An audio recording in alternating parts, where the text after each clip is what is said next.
Hello everybody, welcome back to my channel. If you've been following this channel, we started a series on how to make cosmetics from scratch. Now that we are done with all the boring nitty-gritty aspects of this series, it is time for the fun part. Today I'll be showing you guys how to make a beautiful surfactant based shower gel. But before we get started, if you haven't seen the previous videos in this series, that is the materials and equipment you need to get started, and the video on how to calculate and write cosmetic formulas, please do check them out. You can find the links to those videos at the top right corner of the screen. Okay, enough with the jabba jabba. Let's get started.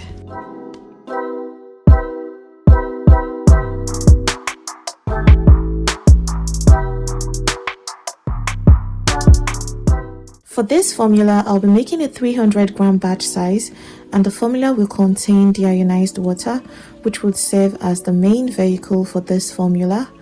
I'll also be using glycerin and aloe vera juice as the moisturizing agents in this formula. I'll also be using sodium lauryl ether sulfate, which is also known as SLES, and it will serve as our primary surfactant. And I'll also be using Cocoamidopropyl Betaine, which would serve as our secondary surfactant and foam booster.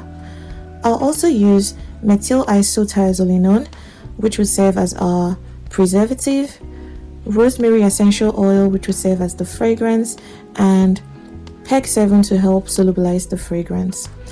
Rose red mica powder, which would give our product a very nice pink color, and table salt, which would serve as our thickening agent. So I've gone ahead to weigh out some of the ingredients. To a beaker or a mixing bowl, add deionized water, then add your glycerin.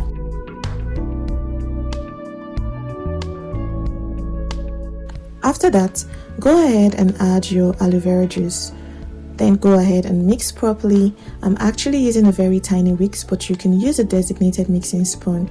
Please refer to my previous video on materials and equipment you need to get started. Then go ahead and weigh in the preservative. Mix properly till everything is fully incorporated. After that, it is time to add our surfactants. So you pour in your SLES, and then you pour in your Cocoamidopropyl Betaine. Again, go ahead and mix everything till it's fully incorporated.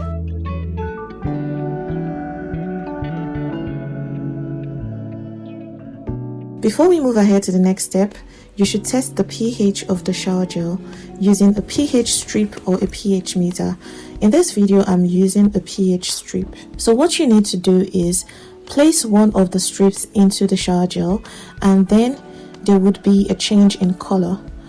Then you match the color on the strip to the color reference to verify the pH. As you can see, my strip matches with the color on 6. That means my product is between pH 5 and 6, which is exactly what you want your product to be. If it's 4 or below, that means your product is acidic, and if it's 7 or above, then that means your product is alkaline, and you will need to adjust the pH using citric acid to bring down the pH, or sodium hydroxide to take up the pH. This will be done in a different video. As you can see, our product is at the right pH, so there will be no need to adjust the pH. Moving forward, it is time to add our fragrance. Remember, our fragrance is an oil, and we cannot just add the fragrance directly into the product because it will not be soluble, or it will end up making our products cloudy. So we don't want a cloudy product. So what we need to do is weigh out our PEG 7 into a separate beaker, and then weigh our rosemary essential oil into the same beaker.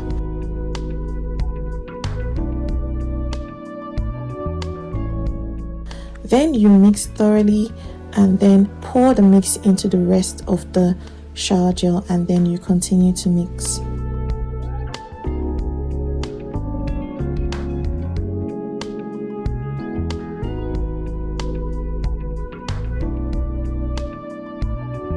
As you can see, our product looks clear and the fragrance looks fully incorporated.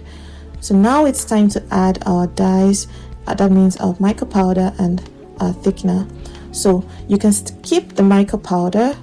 I just wanted to do something extra, so anyways, you can add the mica powder directly into the shower gel and mix before adding the salt, but I decided to put the salt and the dyes for no specific reason. It was just my personal preference at the time.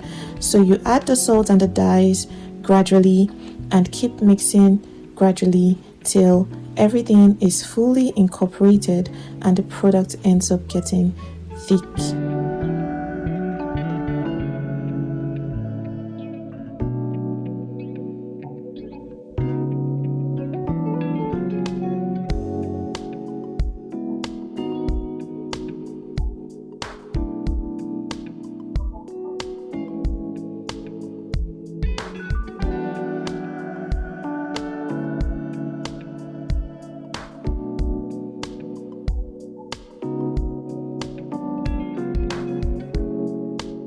Don't worry about air bubbles, it will come out over time.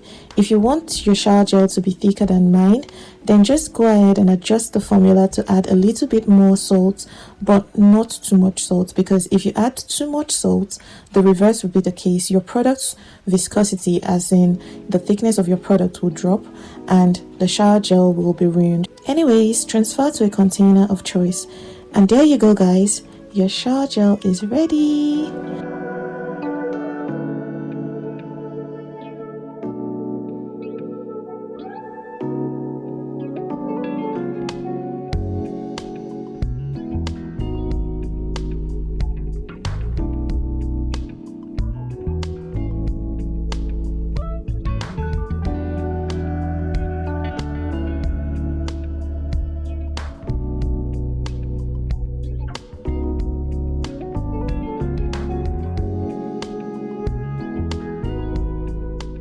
I hope you guys found this video helpful. Anything you don't understand, please ask in the comment section below, and don't hesitate to give this video a thumbs up and share this video as well. Alright, I'll see you guys in my next video. Bye.